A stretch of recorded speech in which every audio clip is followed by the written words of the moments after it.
If you are holding out on buying a new desktop computer, or if you felt the sudden urge to upgrade your setup the moment Apple dropped the ultra-compact redesign, you need to pause right now and listen closely to what is happening behind closed doors in Cupertino. Because the tech community is completely missing the real story about what is coming next, and if you buy the wrong machine today, you are going to regret it deeply by the time the holiday shopping season rolls around. Welcome back, everyone.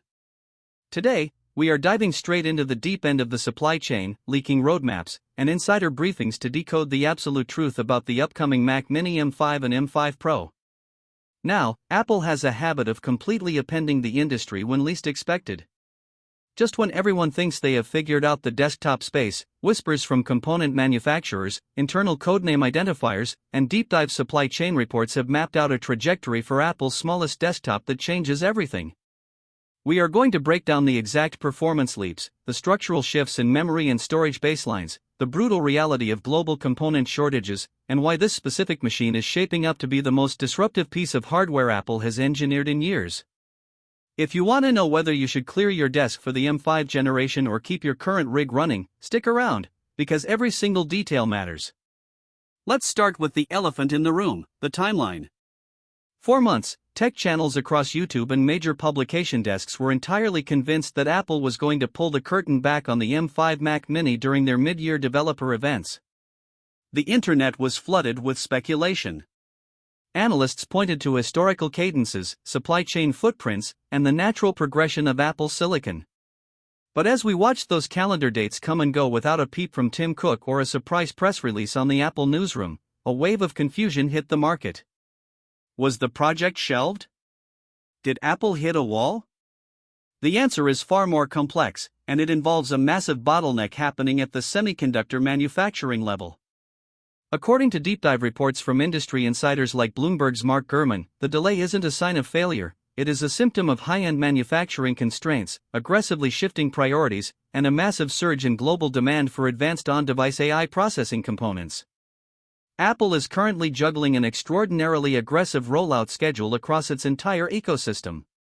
With the M5, M5 Pro, and M5 Max architectures already powering elite devices like the MacBook Pro lineup, the Mac Mini remains the ultimate crown jewel waiting for its turn at the foundry.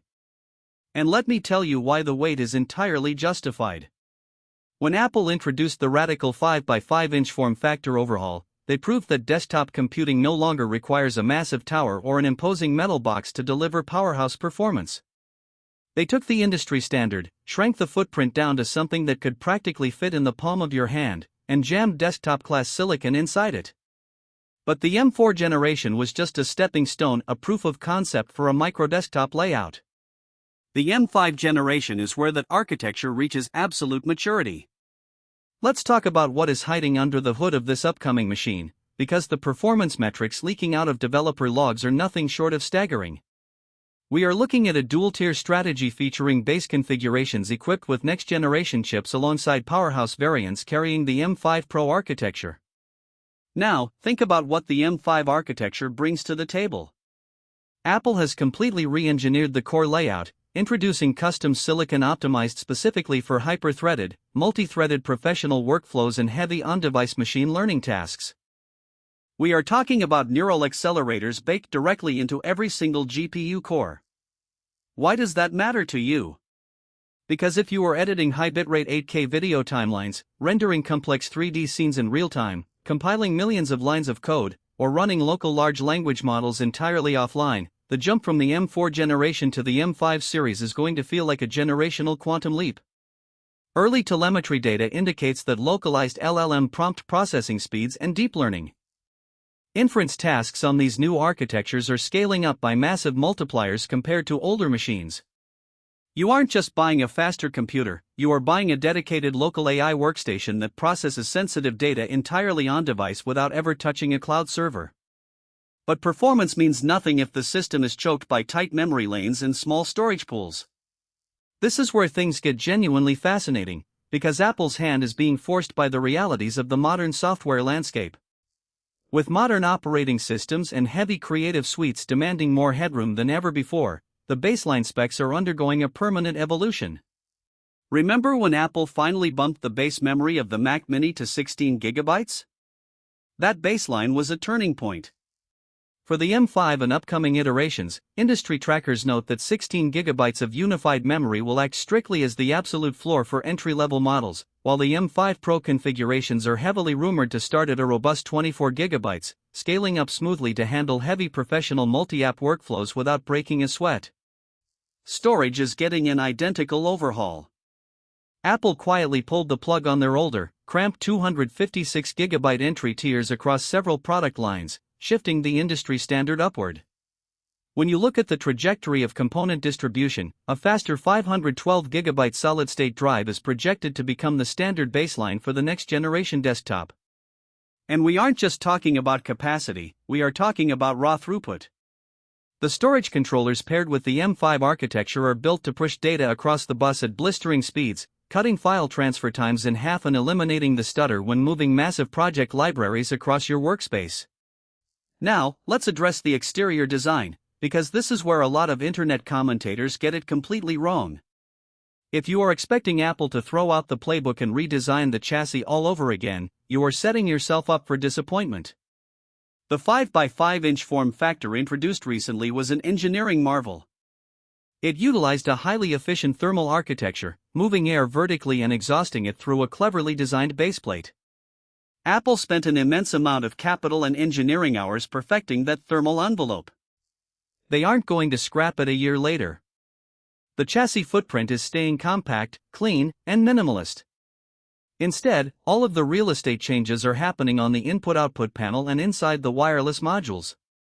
Look at the port configuration. You are getting a clean split with accessible high-speed USB-C ports and an audio jack thoughtfully placed on the front for quick plug-and-play access, while the rear is a fortress of connectivity.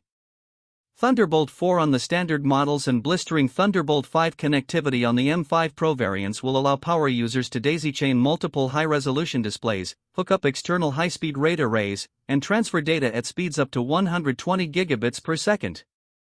Furthermore, wireless capabilities are getting a future-proof injection with support for Wi-Fi 7 and Bluetooth standards designed to slash latency and maximize network efficiency in crowded smart home or studio environments. Price and availability, however, are where things get intensely competitive and honestly, where you need to pay the closest attention.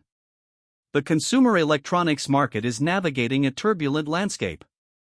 Global memory shortages, rising component manufacturing costs, and shifting geopolitical supply chains mean that pricing strategies are under constant pressure.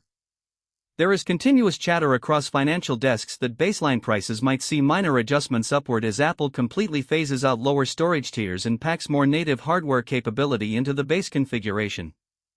Furthermore, supply chain diversification efforts, including plans to expand manufacturing pipelines into new facilities, mean that initial production volumes might experience staggered distribution waves. What does this mean for you as a buyer? It means demand is going to outstrip supply the second pre-orders go live. If you wait until launch day to decide whether you want an M5 Mac Mini or an M5 Pro variant, you could easily find yourself staring at backorder delivery estimates stretching 4 to 6 weeks deep into the shipping queue. The people who secure their machines early are the ones tracking these supply chain leaks right now, understanding the underlying manufacturing bottlenecks, and preparing their upgrade budgets ahead of time. Think about the value proposition here. For years, the Mac Mini has been the undisputed king of value in the desktop space.